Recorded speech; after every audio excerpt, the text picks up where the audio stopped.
My name is Rob, and I never thought I would find myself in this position. I'm a 32-year-old man who has just had his entire world turned upside down.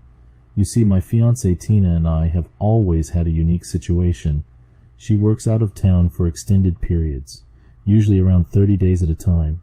It was during one of her recent returns home that she dropped a bombshell on me, an admission that shattered my trust and left me reeling. It all started innocently enough. Tina had been back home for about a month, and we were trying to settle back into our routine. Little did I know that beneath the surface a storm was brewing. Last week, out of nowhere, she confessed to having slept with a colleague at work. The revelation blindsided me. When she told me, I stormed out of our apartment. I know it's not the healthiest way to deal with it, but I went to the nearest bar and started drinking. I went on a bender. I thought maybe she had made some kind of a drunken mistake, a one-night stand. However, the next day I returned home to confront Tina, hoping for some clarity and closure. It was during that conversation that the full extent of her betrayal unfolded. She revealed that it wasn't just physical, it was an emotional affair that had developed over time. She confessed to having feelings for another man, which ultimately led to the affair. The truth hit me like a tidal wave, overwhelming my senses and shattering the illusion of the stable relationship I thought we had built together. I couldn't bear to hear any more details. The pain was too raw, too intense. I had to leave the apartment again before I did something crazy. So I went to stay at my parents' house and told them everything. They were shocked and disappointed that Tina could do such a thing. They said they never would have expected her to do something like that. She didn't seem like the type. That's what I thought too. Guess we were all wrong. I booked an appointment with a therapist. The therapist advised me that to find closure, I needed to have a full conversation with Tina. Reluctantly, I met her once again to confront the painful truth. In that conversation, the full weight of the betrayal crashed upon me.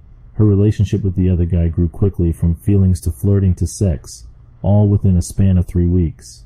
She had slept with him on multiple occasions, and to make matters worse, they were still in contact. She dropped the bombshell that she no longer loved me now that she had developed feelings for this other man. She even had the audacity to mention that he made her feel taken care of, and that he exuded confidence and masculinity. What the hell? Through the years we had spent together, I had always been there for her through her mental health struggles. I had done everything in my power to support her, to be her rock, yet somehow it wasn't enough. I felt foolish for trusting her so completely, for believing that our relationship was unbreakable. Even though we had our challenges, like any long-term couple, I thought we could work through them. I had even considered suggesting couples therapy to address our declining sex life. The pain and confusion I felt were beyond words. How could she toss aside everything we had built, everything I had sacrificed? I had uprooted my life, moved to her country for 5 years, and sponsored her return to mine. I had stood by her side, providing unwavering support while she waited for her permanent residency, and yet, somehow, I hadn't taken care of her? The irony? Tina had always struggled with trust issues, which made this betrayal all the more devastating. Not once did the thought of her cheating cross my mind. She was the last person in the world I expected this from. It felt like a knife twisting in my gut. We met again one final time. I poured us both a glass of whiskey, a bittersweet farewell to the 8 years we had shared. I raised my glass, looked her in the eyes, and said, "Thanks for the last 8 years. You have utterly destroyed me, and this is the last time I ever want to see you." Fortunately, we had no children or shared property, which would make the break somewhat cleaner. As if she hadn't caused enough pain, Tina had alienated herself from her entire social network in my country. She burned bridges, leaving our friends unwilling to speak to her. In the midst of my heartbreak, I struggled to find a reason to go on. The overwhelming emptiness made it difficult to see a future, but I hope with time this feeling will pass. At 32 years old, I'm starting to bald, and I'm carrying an extra 15 pounds on my frame.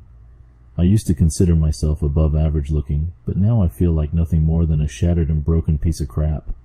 The prime years of my life were wasted on someone I loved and trusted, someone who callously destroyed everything. The anger and hatred I feel towards her are consuming, and deep down I know I deserve better.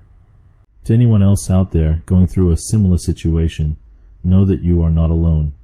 The road to recovery may be long, but there is light at the end of the tunnel.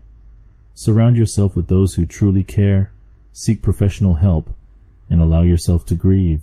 In time, the pieces will fall into place and you'll come out stronger than before. As for me, I'm committed to rebuilding my life, to finding someone who values and cherishes the love I have to offer. Tina's betrayal will forever remain a painful chapter in my story, but it will not be the defining one. I'm determined to write a new narrative, one of resilience, self-love, and ultimately finding happiness once again.